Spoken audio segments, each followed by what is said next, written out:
delighted to be here to share some thoughts today. And what I thought I'd do is share some thoughts based on my own experience and also based on what I hear from CEOs all the time. And in fact, I think what I want to talk about is the day after you graduate, and then what starts at that point, and how your life is going to be for the next 3 to 5 years, and how you can prepare yourself for that life right now. And so the title of the talk is What the CEO Wants You to Know. And various sources is that most people have a tough time the first 3 to 5 years after they graduate. Once people graduate, we frequently find that they're struggling with a lack of purpose, lack of motivation, isolation, a lack of connection between a job and the life. I'm doing this job. It sounded exciting when I was on campus. I attended the presentation. I thought this was a growing sector, and I'm going to have a fantastic opportunity.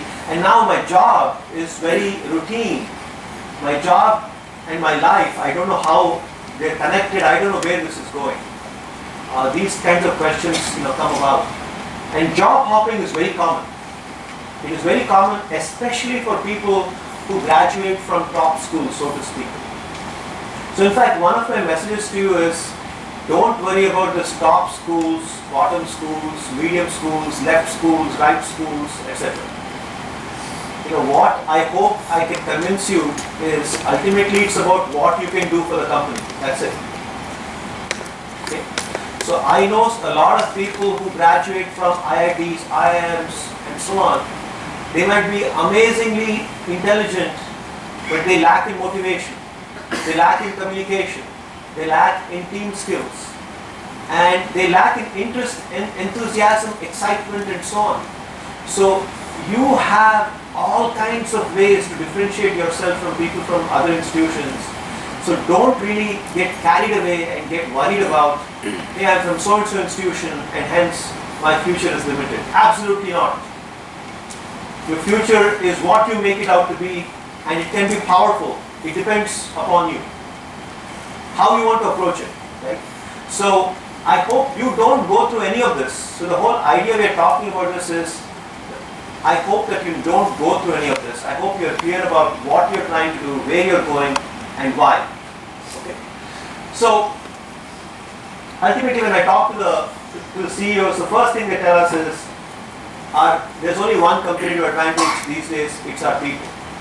If we have great people who are intelligent, but they're also engaged with what we are doing, they're excited about their work, they're coming every day asking how they can solve problems, how they can improve the problems that the company has identified, we're going to be better off. Right? And we want to hire people who are excited to be part of our organization. You will be amazed at the number of people who believe that the CEO is doing them a favor by giving them a job. That's not how you should be approaching it. The CEO wants to hear, I'm excited to be part of this company. This is a great opportunity for me and I'm looking forward to contribute. That's what they want to hear. And you'll be amazed at the number of people who are unenthused, absolutely, to be given an opportunity. They feel entitled. Of course, I have an MBA degree. Where's my corner office? Where's my secretary? Where's my budget? Where's my travel allowance? No. They want to hear about how you can come to the company, be excited to be part of the team, and how you can contribute to the team in a way that is very powerful. They want to see energy. They want to see enthusiasm. They want to see someone who is going to be there for a while, not somebody who is going to just run away when somebody offers them 50,000 extra rupees or something. It's over, I'm gone, not interested. No, they don't want to hire such people. They want to hire someone who is going to build as part of the team. That's what they're looking for, right? We encourage new employees to make us better with new ideas. You get ideas left, right, and center. Every time you go to class, you get an idea. Your classmates comes up with ideas, business leaders who visit here give you ideas, the senior leaders here give you ideas, professors give you ideas, you have new frameworks, new tools, new analysis methods, new languages, all kinds of things. Okay? Unfortunately, a lot of people think that they have to leave that behind in school and then join a company, and in the company all I have to do is literally what my boss tells me. My boss wants me to do this, so I have to do this, that's it. No, the ideas that you're getting here are expanding your views on what it is to be educated. Once you get an MBA, you have knowledge, skills and areas that you can bring to the company that they may not have heard of. You may have heard about a new idea in a case study in one particular class. That's great. Now, are you taking those ideas and bringing that to your company and talking to someone there saying, hey, I came across this new way of doing this. Can we consider it? Who do I talk to make this a plan? And I know if we do this, our sales will improve, our costs will come down, etc. Your job is to be that person. What is the worst that can happen? Someone can say, no. That's it. You don't die, right? You continue. You find another way, you find another person. Nothing that bad is going to happen if you just share your ideas. Please share your ideas, right, on how things can be better. You are a powerful, educated person, right? Consider yourself that way and act that way. Don't hold back on what you already know. Right? Challenge, engage, have conversations with people, share freely. That's what you should be doing. But ultimately your job is to make the company that you're a part of, to make the community that you're a part of better. How can you do that? It can be a small thing, it can be a big thing. Right? But the CEO says, I want employees who will make us better. Pretty simple. I want employees who will make me better, who will make the organization better, who will make the leadership better, who will always be giving us new ways of doing things. That's what we're looking for. Right? So keep that in mind. A lot of times, I meet CEOs and what they tell me is, MBAs when they graduate, they immediately want to become the CEO. They want to have a corner office, they want to have 20 people reporting to them, they want to have an assistant, they want to have travel budget. But what you are going to do the first few years might be implementation. Nothing wrong with that. Absolutely nothing wrong with that. You have to be a follower first before you can be a leader. Okay? So if somebody gives you an implementation task, your job is to first show everybody that you can achieve that and achieve that efficiently, with no errors and with a high level of excellence. Right? So don't expect that as soon as you walk into a company, you will have input on global marketing strategy. Highly unlikely. Highly unlikely that you're the person who's going to shepherd a global market entry plan. It's not going to happen. But that's okay. Don't expect these things and make sure that you're on the same page. Right? Ultimately, people in organizations solve problems. The CEO solves big problems. The janitor is equally important. Just happens to solve small problems. Right? Your job is to become part of a team that solves problems. Can you contribute to solving big problems? If so, eventually you'll be recognized and you'll become you'll get a role where you'll get a larger problem to solve, or you'll be part of a team where you can solve a bigger problem. Stay focused on solving problems. If the organizational culture is such that they're not solving problems, then something is wrong. Right? If you're in meetings where you're just being told to do things, where you can't talk about why we're doing this, which problem are we solving, then you should be asking those questions. You should be understanding that. People in organizations solve problems. Right? The bigger the problem, the greater the compensation. That's how organizations are set up. Everything looms large in the first few years of your career. Everything looms large. So you have a manager yells at you. You call this a report, get away from here. I'm ashamed to have you as part of my team. This happened to me. Oh my God, so depressed, I was so depressed when this happened to me, and I said, oh my goodness, I'm never going to have a career. I have nothing to contribute. Or I might overgeneralize. I might say, all managers are abusive. All managers yell at their underlings. This is how corporate life is going to be forever. I'm overgeneralizing. But since you don't have a long work experience, experiences that you have initially in your career, you think the whole world is that way, right? It's not the case. That might be a bad manager, it might be a bad team, bad unit, whatever, right? Or the organization might be going through a tough transition. That's okay. So, resist the temptation to overgeneralize. Resist the temptation to say this is how all companies are, this is how corporate career is all about, this is what marketing is all about, whatever it is. Resist overgeneralizing.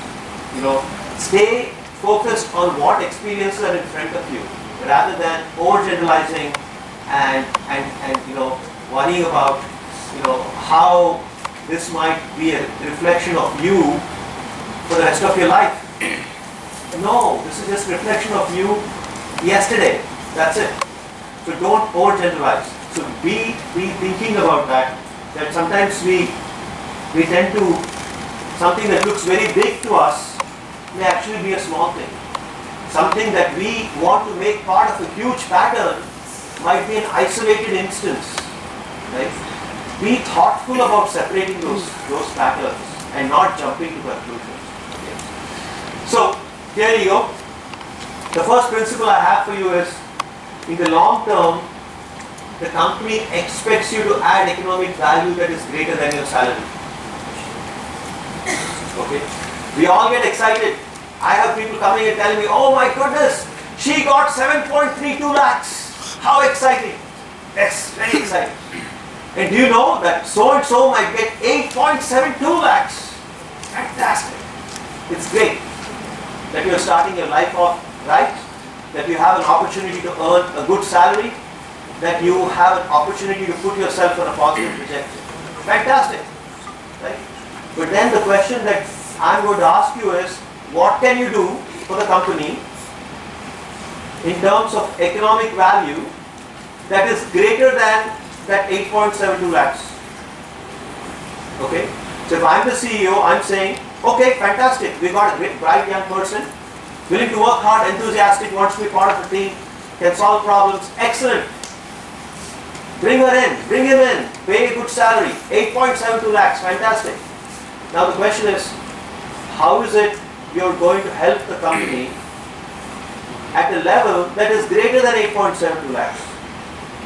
Okay? Very simple. So this is something that keeps all of us humble. Okay?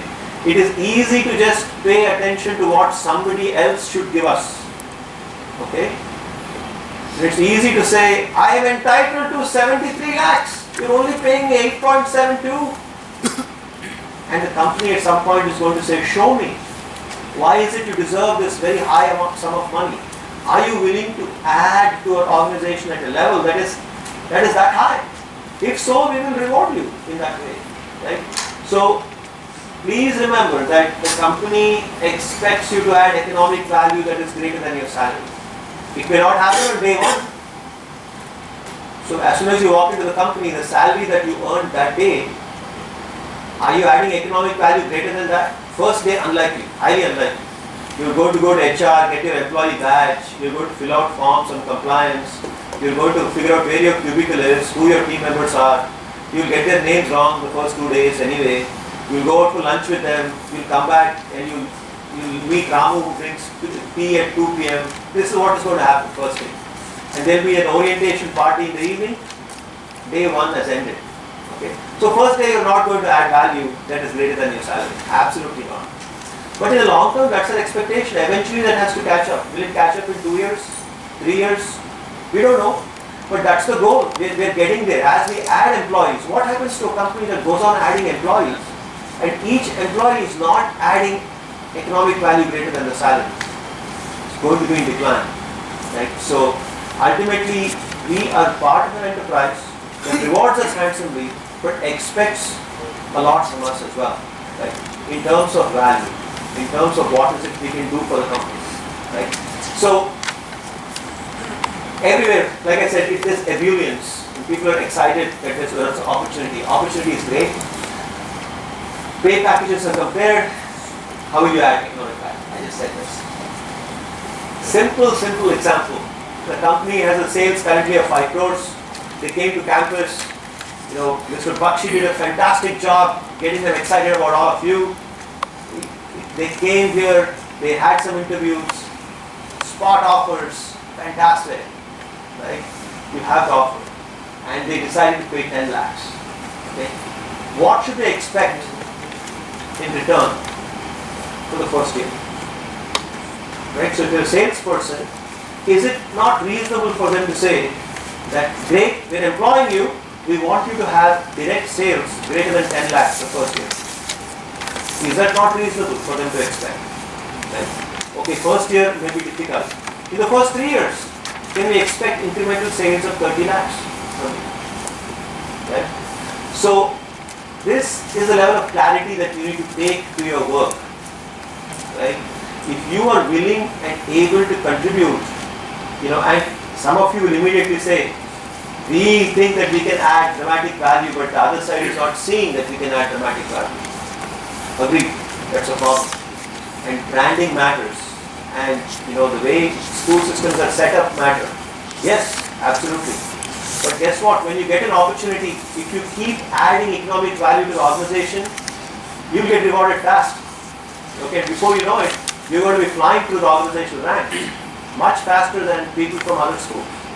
Because the other schools, they're going to be focused on what's my job, what does my boss think of me, what is my boss telling me to do. Okay, I'm going to do that today. My job is ended for today, I'm going home. They don't take the perspective that they have to solve problems, that they have to add economic value. Right?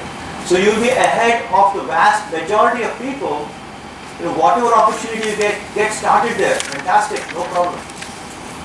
And then add value more and more as you go forward. And if you do that, you will find that the organization eventually will pay attention to you. And of course, there is politics within organizations, so I'm not naive to that. We'll get to that at some point. But please think about this concept pretty seriously, that if a company gives you a salary, they're expecting economic value that's higher than the salary. So, how can you add value? First thing is do your job well. You will be assigned a job. Make sure you do a great job at it. Okay, first thing is make sure you're low maintenance. Okay, make sure it's easy for others to work with you. If you're the person who's always, the source of other people's complaints, then, it's going to become an issue at some point. But they want you to do your job well, they want you to put in the effort, they want to see consistent excellence. Right? Do your job well. Enhance the team spirit. Right? Make sure that the team is actually coming together. And some of you have the talent of doing that, of just getting the best out of others. It's not just about you, but people around you. Right? Enhance the knowledge of the company. We'll talk about this some more. Come up with new ways the company can do things. It could be something very small. Like, why don't we recycle? Okay, you motivate a conversation, you go around, you get people talking about that. You can say, hey, let's start this. It will be great. It will be good for us. We'll be doing something good for the environment. Before you know it, it's going to happen. Right? The company will reduce its costs, and that's going to reflect well on you. Right? So, whatever idea that you have, don't hesitate to put it into action in the company. Right? If it is doing something positive for the company, even if it's a small idea, try to get it done. Why not? Right? So, if you have new ideas, share them. You can create, I know, employees who have done this thing where it's just an idea session. How can we create something innovative in our organization? Every Friday we're going to just get together at lunchtime and just talk. Anyone can come and we will be talking about new and innovative ideas. Suppose you start something like this. You will be surprised at how everybody comes, they have things to say, and just making that event happen is going to be a great contribution. So bring new ideas, encourage other people to contribute ideas, and so on. Okay, so The second thing is the company expects you to be relentlessly curious. They're actually paying you to be curious. They're paying you to better yourself. Okay? An example of that is just sitting half a mile from us, the Infosys Training Center. It's a worldwide training center for Infosys. What have they done? They have decided to reward curiosity. They have decided to reward self-improvement. They have decided to reward learning. Right? So people come to this place, they participate in programs, they learn, and guess what? The company rewards people who do that. Right? Same thing is true for other companies. They want people who are relentlessly curious, who are asking questions, who are interested in learning, who are motivating learning in others. Right? So constantly ask questions, be curious. Curiosity is something that is very energizing. Just ask people, why do we do things this way? Why can't it be done better, faster, higher quality, etc.? Just asking that question itself is going to be energizing. Okay? So, relentless curiosity. So, just think about it. There are people who are working in companies for long periods of time. They're out of touch. And the people who are out of touch frequently are in leadership positions. Okay? So, these people are now very interested in learning from you. For example, do you know that in many companies they have now started reverse mentorship programs? A VP of Finance may have you as a mentor. You are mentoring VP of Finance. Okay? The CEO might have 5 such mentors. The young people talking about what is the next generation looking for, what are some new ideas and technologies out there you should be paying attention to. People at the top are out of touch frequently, right? And so even if they don't have a reverse mentorship program, what is their expectation of you? My goodness, you folks have gone through an intense 1 or 2 year education process. You're now coming out, you're bright, you're full of ideas, you're exposed to a wide array of new ways of doing things. So they're expecting that you're going to have all this novelty in you that you can bring into the organization. Please don't disappoint them. Share those ideas, and even if you feel a little awkward about it, find a way to share it with senior level employees who may be out of date, right? It's your job to mentor them. So, my area is interactive marketing, so I frequently tell my undergraduate students, look, you're going to join a company as a senior marketing leader may know nothing about interactive marketing. That's okay. That person may be an expert in so many other areas. Person has thousands of contacts across the world. So many other skills. It's your job to motivate the person to say, hey, look, there's this very simple thing. If we do it, it's going to lead to great things. Can we do it? As simple as that. So when you have people who are not in touch, who don't have their finger on the pulse of what is going on right now, please don't feel hesitant to sit back. You will be surprised. You'll be surprised at how they'll react to these new ideas. And sometimes, very, very rarely you will find somebody who's resistant to it. But if you persist and do it the right way, if you respectfully and enthusiastically, people will respond very positively to these ideas. Okay, so learning never ends. Of course, as professor, I'm in the learning business, so it's my job to take this position. But a lot of times early career professionals don't know what they don't know.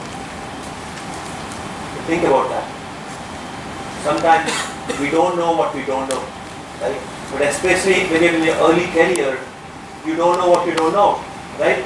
So the expectation is that you're going to be asking a lot of questions. You're going to be learning. How does this work? How does that work? So why do we do this? Why do we do that? Where do I learn more about this? What is our HR, strategy, etc. So learning never ends. But especially when you're a young career professional, when you don't know how organizations exactly work sometimes, it's actually okay to be asking questions. In fact, I think this is probably the only stage in your career where you can openly ask questions of senior executives. Okay? So take advantage of that. Take advantage of that environment by asking questions of senior executives. If you become VP of marketing and you're asking everybody how HR works, they will probably say, what have you been doing for the last 25 years? But as an early career professional, absolutely fine. Just go and ask people, how does HR work? What do you mean? Medical benefits? What's that all about? Learn about it. And that's absolutely okay. In the knowledge economy, learning is the only competitive advantage for you. What is separating you from somebody else? Not your degree. Okay. After a while, everybody has MBAs around you. So what separates you from others? Learning. What is it that you know that the other person doesn't know? And so the only way you stay ahead is by learning. And this is something I recommend to all my students, which is when you join a company, find a way to set up 30-minute meetings, which are one-on-one, okay, with every member of the C-suite of your company. You go to that person's assistant and say, look, I just want to go meet with the chief operating officer. I know he's a busy person. I want 30 minutes with him 3 months from now. And in that meeting, I want to understand how he approaches the operations in our company, and I want to understand from him directly some questions that I have. I want them answered. Okay. So establish these kinds of relationships with people where that are just relationships. These are not things where you want something from them tangible, like a promotion or a raise or or a relocation, something like that. Establish relations with people who are in senior leadership in the company, and then ask them for mentorship advice. Right? So basically go to them and say, look, I want to improve myself. The job's great. I want to do even better. I want to be solving problems for the company. I want to bring in new ideas. What are some of the things I can be doing to contribute more to the company? You'll be surprised. They will gladly give you advice. Go read this book. Go meet this person. Get involved with this initiative. All kinds of things. Okay? And giving half an hour to you, 3 months from now, 6 months from now, it's not that hard. You can get these meetings. Okay? And then, simple advice, learn one thing every day. Learning never ends, remember. So if you just set a goal for yourself, in the first 5 years, I learn one new thing every day. That's fantastic. Okay, because a lot of times, the pattern that people fall into is just the opposite. We go in, the first 3 to 6 months are spent learning the organization, the climate, the processes, and so on. You get to see all the manuals, you get to learn about the products, and then you settle into a job. And the job is routine. It is routine. Okay, you show up at such and such a time, you do these actions, you go to this meeting, you report out, you provide this, etc. It is routine. Okay? When is it you're going to take time away from what you're supposed to do to learning something is going to become an issue for you. And 5 years from now, it's going to become a crisis. If you don't do this thing, which is learning one new thing every day, it's just going to become very difficult for you to even survive. So get into the habit of telling yourself, I just am going to learn one new thing every day. One new thing every day. Something that stays with you. Okay? And you will find that that is a brutal pace. It's a pace that is actually going to be exhausting if you do it rightly. Okay? So what you're used to here, where professors come and they give you a presentation and you just learn and you leave, you will not get that the rest of your life. You will be doing a job. Okay? This is what you're supposed to do. Okay? Where is the time for you to go learn something? So anyway, think about that. Finally, retain your moral backbone. So I'll tell you a real story. After I graduated from XLR, I was sharing notes with all my classmates. One of my classmates worked for a company that you recognize the name, and the first 3 months after joining, he was told, take this suitcase, get on a train, go to Pune, go to platform number 4. There will be a person in an orange shirt waiting for you. You give him the suitcase and come back. So this guy obviously knew this is not this shady. This is not something that he's supposed to be doing as an MBA. He turned out that he did it, but he resigned soon after, and he decided the company was not right for him. Okay, so a lot of times when you join a company, you will see things that are happening around you that are unethical, that are immoral, and please retain your moral backbone. If people ask you to do things that are unethical, immoral according to you, and it's not that difficult to know what those unethical things are, right? A lot of times, people will argue that what is ethical, unethical is very difficult, and you have to learn about ethics and all that. Absolutely not. It's basically what you're comfortable telling your mom. That's it, right? So if you know that there's something wrong that's happening in the company, and especially you are being asked to do something that is absolutely wrong, please say something, protest, don't do it.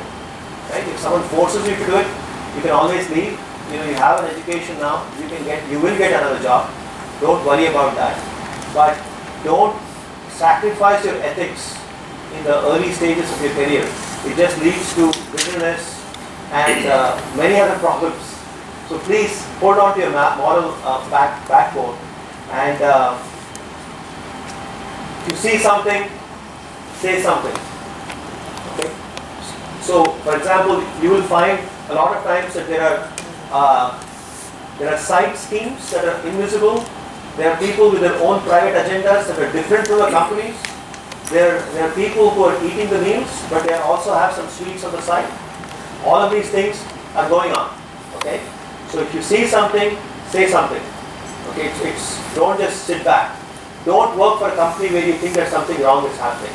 Push on that. Don't assume that you lack influence. Right? What the research tells us is a lot of times when big bad things are happening, after a while they go and they interview the employees and they say, why did you say something? Why did you say something? Well, I was just an entry-level business analyst and I saw this happening. Okay, did you know it was wrong? Yes. Why did you say something? Well, who's going to listen to me? I'm just an entry-level business analyst. The VP of marketing, the chief financial officer, they're making all these decisions. No, don't assume that you lack influence.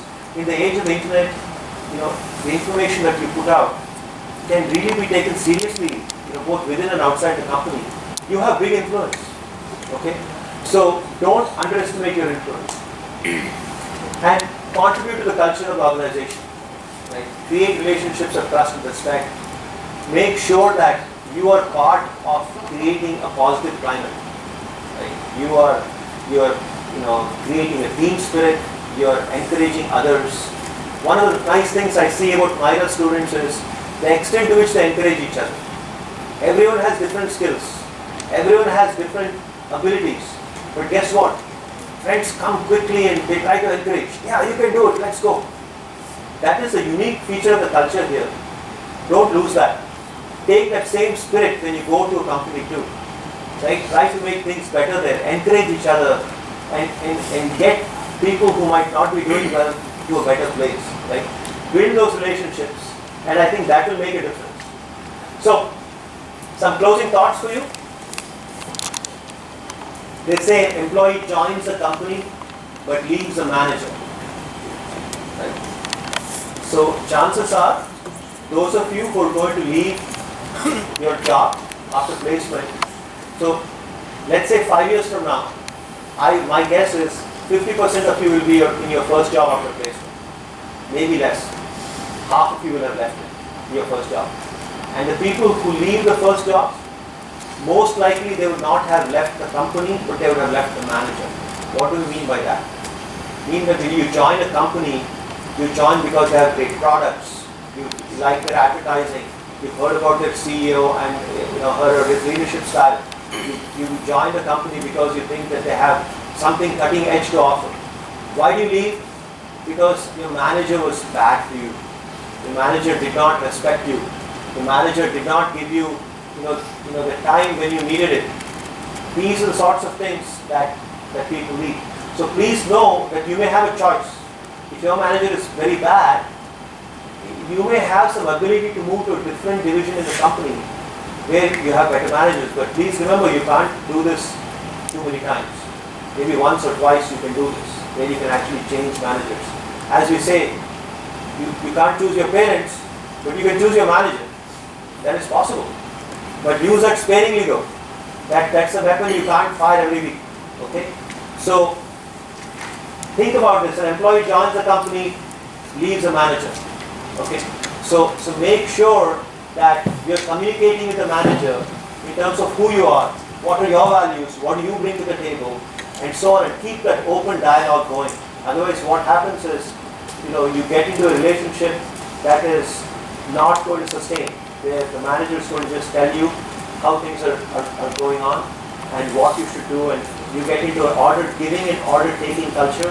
That won't sustain because you're all smart people and you're going to get bored in that culture. Okay? So think about this. Also good to think about what is the type of manager who will allow you to do your great best work. Think about that. Okay? And those of you who are going to get to supervise others quickly, let's say in 6 months or 1 year, remember, it's easy to complain about your boss, but your employees may have the same complaints about you. Okay? So it's easy to point the finger up and say, oh, so-and-so is back to me. Well, your employees, do they say the same things about you? Easy to blame, hard to do. Right? So make sure that you are exemplifying and modeling the kinds of behaviors that you expect to see from your boss. Right? If you treat your employees well, if you get them excited to come to work every day, your manager may learn something from that and say, oh my goodness, what is she doing? This team is excited, right? Maybe I can take some lessons from that. That could happen, right? So make sure that you keep an eye about that, okay? And you think about that. Companies solve problems, everything else is politics, right? So ultimately, the job of companies is to make the life of the customer better. That's it, right? So a company is trying to sell a lot of products or solutions to a large enterprise. Why are they trying to do that? They want their employees to be more productive. That's the problem they're trying to solve. Everything else is politics. What else is politics? We do something because someone says so, rather than because it is something that will help us solve a problem. Right? That is politics. So, having said this, politics is everywhere. Okay. I have news for you. Politics exists within your family. This takes 2 people and scarce resources. Boom, there's politics. So don't be naive. Don't be naive. I meet a lot of early career professionals and they will tell me, oh, I am the kind of person who's not political. I'm not a political person. Guess what? Whether you like it or not, whether you think about it that way or not, you're a politician. All of you are politicians. Right? So why? Because all of you know how to present things in a certain way to get it in your favor. Right? And you know how to manage a class environment. That's politics. Your classes are political. Right? You have similar politics wherever you go. So I personally fell prey to this. Politics is everywhere. I could see. But I said, oh, I'm going to be untouched by it. I'm above it. Okay? I'm going to be by myself. I'm going to be a nice person, I told myself. As if, being in politics makes you unnice. Right? So, politics is just the way things are. Okay? So, don't be naive about it. Whether you like it or not, you're going to be touched by politics. You're going to have 2 managers fighting, and that one manager is going to come to you and say, hey, will you support this initiative of mine rather than the other one? And, at some point you may have to take sides, etc., etc. Right? So this is going to happen to you as soon as you enter an organization.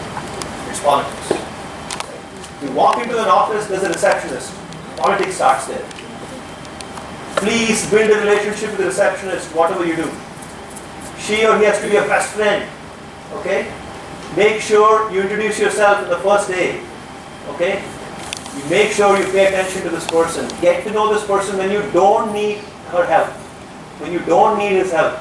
When you need that person's help, they'll be happy to help you then. Then it's Diwali, mithai please, 2 boxes, okay? Be nice, build a relationship with the receptionist. Guess what? Politics, okay? But it's your job to do that. Okay, it's your job to be building relationships proactively, to be building goodwill proactively. That is a good way of doing politics, right? Not the bad way of doing politics is after the fact. You know, when there's scarce resources and everybody cannot have what they want, and there's jockeying, then you get caught into it. That's bad politics. But please don't assume that you will not have to play a political game. You will, absolutely. And build a relationship with the receptionist, which starts there. Okay? So, this is my closing advice. Every day go to work and be prepared to do an excellent job on what you control.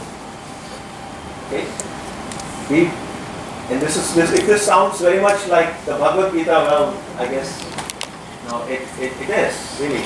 But this is advice I got from the ex-CEO of Boeing.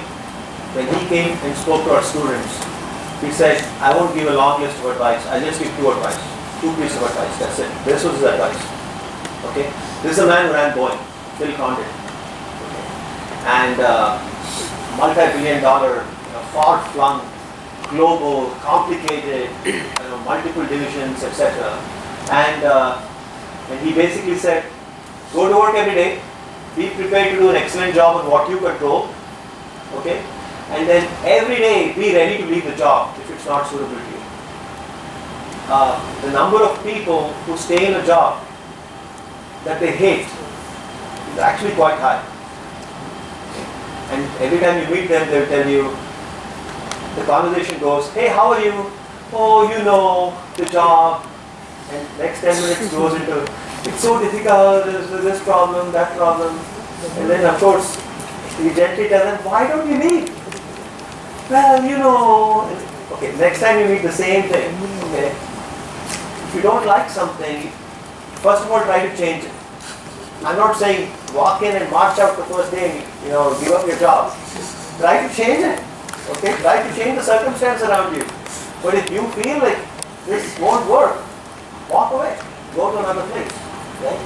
And don't hold on to something just because you're afraid that if you let it go, nothing is going to be possible.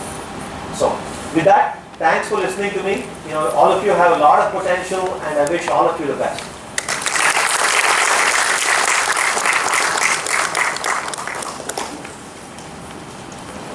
Any questions?